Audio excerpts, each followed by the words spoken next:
Have you ever spent much time thinking about what pieces of your life bring you the most peace? I have some thoughts. Hey friends, it's Sammy back with another episode of the Daily Dash. That's right, it's everything you need to know from around the world and in my life, straight from my car dashboard to yours. Today is Monday, July 6, 2026. Let me tell you what you need to know so you're in the know wherever you are and whatever you are doing. Okay, lots of good sports news I have to catch you up on. Of course, the World Cup is going on. I believe Brazil lost. I am not the biggest soccer fan, but I love what World Cup is doing here in the US.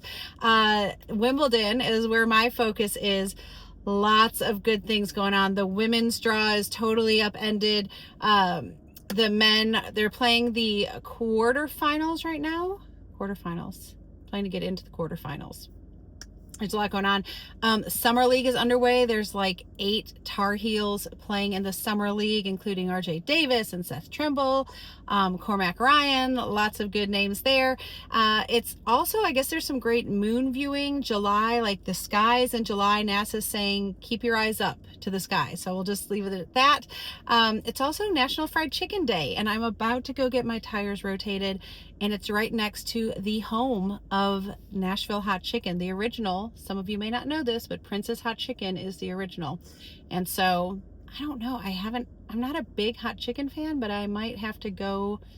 We'll see. It's also a lot of famous birthdays, from George W. Bush to, I believe, Kevin Hart, Tia Mowry. So, well, it would be Tia and Tamara, right? Because they're twins, sister. Anyway, that's a little bit of what's going on. You can find it all below.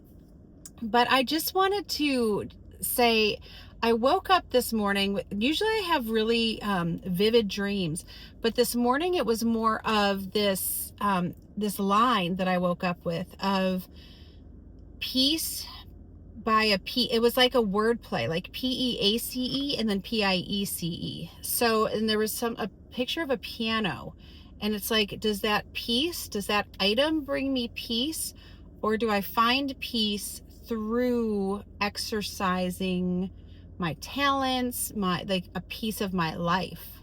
It's interesting, right? And so I think it's important. I was also just talking to my students in my class about Pharrell's Lego documentary, which if you haven't seen it, you need to see it, Piece by Piece. And so it's these ideas of these layers. And sometimes I had just posted, last week about being at this conference. And one of the leadership lessons I learned is that we don't often feel like we're ready when we start something. God doesn't equip us and say, like, you're fully ready, now go. There's actually a lot of cases in the Bible where he calls people before they feel ready or before they feel prepared. But there's something about working out your faith. There's something about working out your knowledge by walking through it. And so I just wanted to encourage you all today, and I'm speaking this to myself as well, that sometimes our peace comes from not knowing the full picture, but by just working through that one element. So Lord, I just pray for everyone listening today that they would feel this peace that surpasses understanding, that surpasses their own knowledge, that maybe surpasses their own experience, but that you would help someone listening today, and for myself and my family and my friends, feel this peace, this unknowing peace, this unimaginable peace, even in the midst of unknown, even in the midst of turmoil, that we would continue to move forth on the road that you've called us on, while working out our faith in fear and trembling, and that while we do that in the midst of the unknown, that you would bring us that peace. So I just pray that for each of you today. I pray you have a great day, and don't forget to tell someone you love how you feel about them. Bye, friends.